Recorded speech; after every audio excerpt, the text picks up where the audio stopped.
ओहो, कुछ किया गया बा। दोस्तों नमस्ते प्रणाम।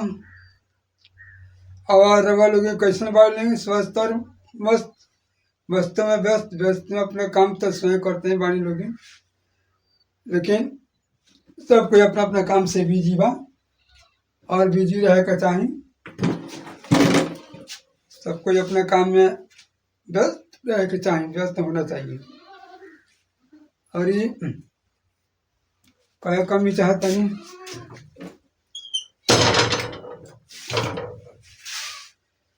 कहे कमी चाहता नहीं कि हमरा ब्लॉग में तनी बने में ब्लॉग बनाओ तनी तो कहे कि हमरा ई बा मेन काम। आज हम ब्लॉग बनाओ तनी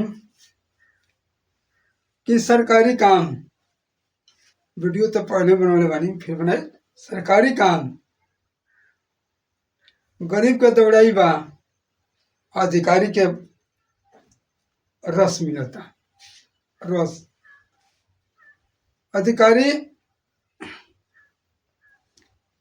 के 500 का नोट पकड़ा दिया तो गरीब कबो दौड़े ना जाई। सरकार के तरफ से एकदम बिना पैसा के बिना घूस के काम बा। अधिकारी के तरफ से 5 नोट दो, अपना काम कर, अपना घरे जा। नोट नहीं क्या दिया तो काम नहीं क्या हो, चाहे कितनों दिन दौड़ लो, वो कोनो परवाह नहीं क्या कोनो अधिकारी कोनो नेता के।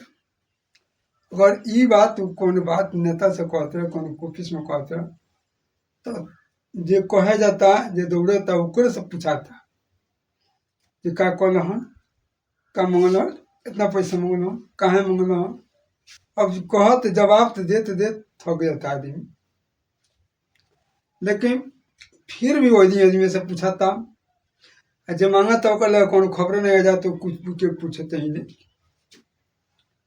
तो ऐसे गरीब ज़्यादा पिछड़ा था, गरीब के ज़्यादा मार्जिन होता, ओकर कोनो फायदा नहीं क्यों। अगर कहीं शिकायत भी कर दिया जाता तो ओजा से दूलो, और एजा कह जाता तो एजा से दूलो। वो कहते कि जा जहाँ कल तहाँ से तू कराव, अपना मन के नेता बनबो तो अपना ही तू कराव। एजा कह जाता तो तू कहते ये पहले आदमी कहते ये अधिकारी कहता कि तरह से पैसा मांगने ना हो, तो सही बात कही हो जाके फिर कागज दिखाओ, कह जब कह दो ओजा दौड़ा यजा दौड़ा ओजा दौड़ा यजा दौड़ा, दौड़ते दौड़ते काम ना भय, थक कते ना घरे बैठ गई, थक गई दौड़त दौड़त थक गई के बा करब का। वह हाल हमार भी बा। 10 आदमी का पट्टा मिला, 10 आदमी के 8 आदमी के नाम पे दे दिल बोले, आ 2 आदमी फ्रंटवे पर नाम बा, कोई से नहीं खे मिलत। कहे से कि लेखपाल तगड़ा बड़े से ओगन के 15 हजार मंगले से लेखपाल ना दिया ना रहे रहा तो हमके एकदम मुँह छाट दे सलगे कर दे रहे से 8 आदमी हुआ दे दे 5 हजार तो ओकर हो गई, ओकर हो गई वगैरह में पूछे वाला नहीं थे। अब बरकरार हो गए से आ 2 आदमी पैसा ना दिया 15 हजार तो नहीं के दिया। ये बात को अली तहसील में पेशी हो चुकल बा, लेकिन ना SDM सुनता रहे ना तहसीलदार सुनता रहे, में के नायम हो सुनता रहे। 3 आदमी को लगा तहसील दिवस में पेशी हो गई, बाकी कौन परवाह नहीं है, कौन का पूछ नहीं है, तो कहाँ से मिली। अब कगल इलाका होला, अब से कौन जगह होला, जब अधिकारी के अधिकारी बात ना माने तो हुई कहाँ से। अगर कोनो खोज पूछने का क्यों नहीं खोज वाला, क्यों नहीं कहे वाला। तो गरीब के हर मोड़ से पिछड़ा के बा। पैसा दी तो सब अधिकारी ठीक, पैसा ना दे गरीब तो सब अधिकारी खराब। कहाँ गरीब का कहीं मोल बा, कहीं नहीं क्यों। अबे वोट पड़ जाए वोट तो सब वहीं अधिकारी थी प्रत्याशी तो कहीं जे बिना पैसा काम हो, गरीब कहीं सतावन नहीं। जब वोट बीत जाता वही अधिकारी के पास, कर्मचारी के पास, विधायक के पास।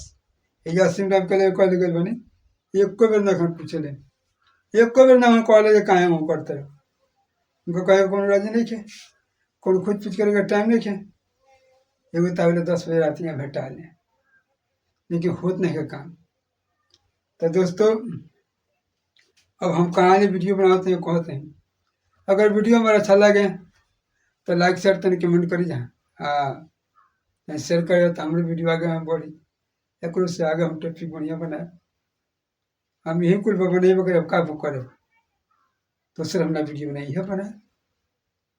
तो हमारे वीडियो को लाइक सब्सक्राइब कमेंट कर दोस्तों कि हमारे वीडियो आगे में चलो हमरो रीच मिले कि हमरो